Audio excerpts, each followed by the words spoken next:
የሰለቻችሁ ቤተሰብ ያልሰለቻችሁ እንዴ? ምንድነው የሰለችሽ ብላችሁ ጠይቁ። አረብ ሀገር መጥተው ሴቶች ማለት ነው ሴቶችን ነው የሚመለከተው ይሄ ወንዶችን አይመለከቱም።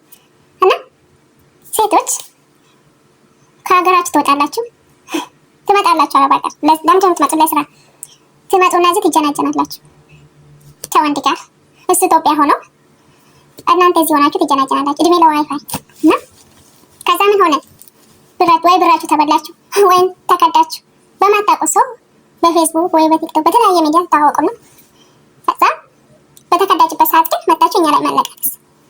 ሊሞት ነው ሊሰቀል ነው በረክነን ጠጣ ነው ወይኔ እንዴ ጣጭ ሙቺ ምን አገባን እኛ ምን መለከተናል? አንቺ ስትጀናጀኝ እኮ እኛ ነበር ነው እኛን አላማከርሽንም አይደለም እንዴ? ግን በተጎዳሽበት ሰዓት መጣሽ እኛ ላይ መለቃቀስ ምን አመጣ?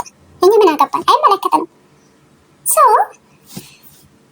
ጣጭ መሞትም ካለብሽ ሙቺ አይመለከተንም እኛ።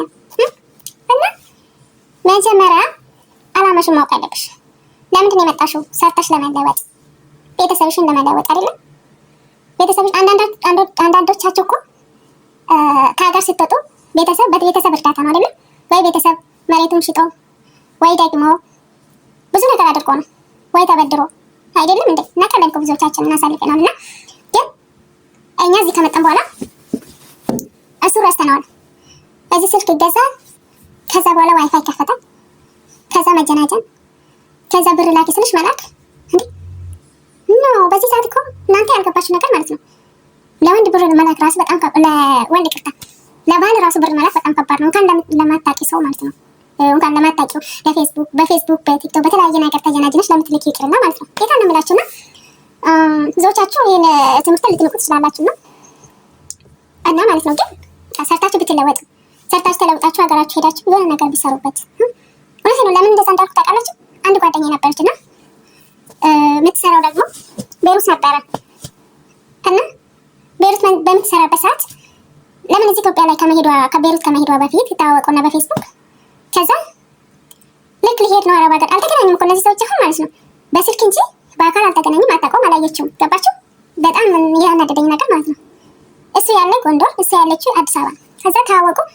ልክ አረብ ሀገር ሊሄድ ነው ስትል ልትሄድ የተነሳችበት ቀን ልሸኝሽ መጥቼ እንኳን አላላትም። ገባችሁ አይደለ? እና ልትሄጂ ነው? አዎ ሊሄድ ነው አለችው። እሺ በቃ አካውንት ያዥና ብር አስቀብልኝ በዚህ አይገርምም? እና ልጅቷ ደግሞ እሺ አትልም። እሺ ብላ አካውንቱን ተቀብላ ሄደች።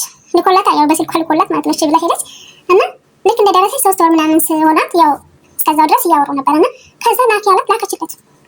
ከዛ እኮ እንደዚህ ብር ላኩለት ምናምን አለች። በጣም ተናደድኩኝ ማለት ነው። አይ ታየኔ እኮ በጣም ስለምወደው ነው፣ ችግር የለውም እኔ እሱ ነው የሚበልጥብኝ ነው። እሺ ለማታውቂ ሰው ከምን ልኪ? አባትሽ እዛ ብር ላኪ እያለች ነው እየተቸገረ አንቺ አልክለትም። ግን የምትልከው ለወንድ ነው፣ ለማታውቂ ወንድ ግን አይከብድሽም? እንደዚህ ለፍተሽ ሰርተሽ ብዙዎቻችን እኮ የስንት ስቃይ እንደምናሳልፍ እናውቃለን። ምግብ በልተሽ ሳንጠግብ ደህና ቅባት እንኳን እንቅላታችን ላይ ሳናደርግ ባዝሊን እንኳን የማናገኝበት ቤት አለ እና ይሄ ሁሉ እያለ እንቅልፋችንን ሀተን ምን ሆነ ብዙ ነገር አሳልፈን ከዛም በኋላ እንደዚህ ሲሆን በጣም ከባድ እና ከዛ ላካችሁለት። ስለ እሱ ማንነት አታውቀውም፣ በስልክ ብቻ ነው የምታዋወቁት።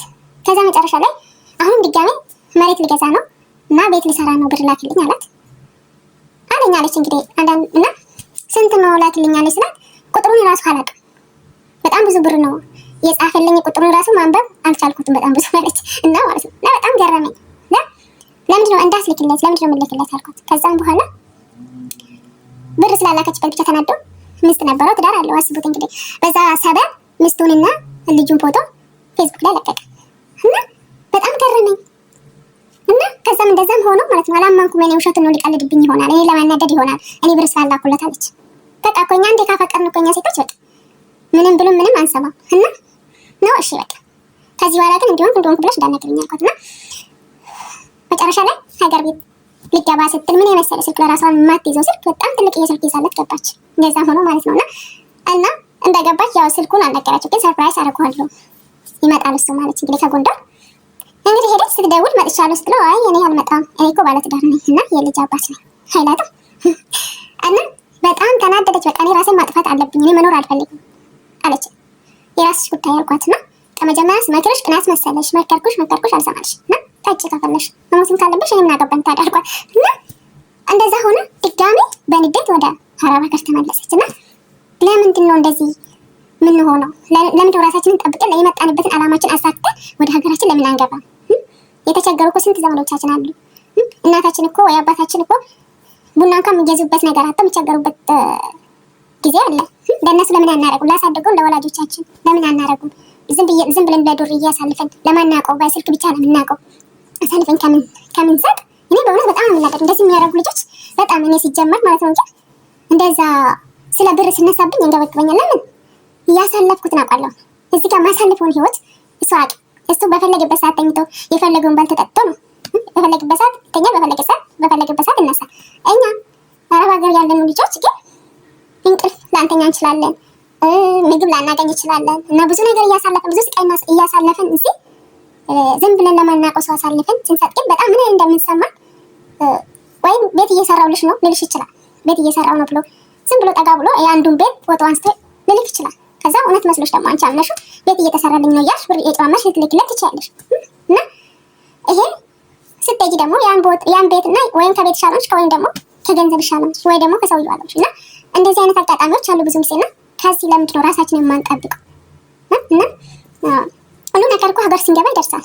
እውነቴን ነው የምላችሁ። እና ሀገር ስንገባ ተረጋግተን ለራሳችንን የሚሆን ሰው ከኛ ጋር የሚሄድን ሰው አጥንተን አይተን ነው እንትን ብንል እኔ ጥሩ ነው። ያው እውነት ነው ያጓጓል። ሀገር ከውጭ ሀገር ላይ ስትሆኑ በቃ ትዳር ሄዳችሁ አግብታችሁ ልጅ ወልዳችሁ ለመኖር ትጓጓላችሁ። እውነት ነው። እና ግን በቃ ደግሞ ፈጣሪ ያለ ነው የሚሆነው። እንደዛ ስለቸኮልን በራሳችን መንገድ ስለሄድን ምንም የሚፈጠር ነገር የለም። ሁሉ ነገር ፈጣሪ ሲጨመርበት ነው የሚሆነውና ከዚህ ነገር ብንቆጠብ በእውነት ነው የምላችሁ። እና ብዙ ልጆች የተጎዱ ልጆች ስላሉ ነው ያበዱ አእምሯቸውን የሳቱ ልጆች እኔ በጣም ብዙ ጊዜ አጋጥመኛል ማለት ነው። ያይቸዋለሁ እና ቤታቸውን ተቀምጠው በራሳቸው ስም አድርጎ እኔ ፈለገም ቢሆን ለምን ባለም አይሆንም። እኔ አላምን። እውነቴን ነው።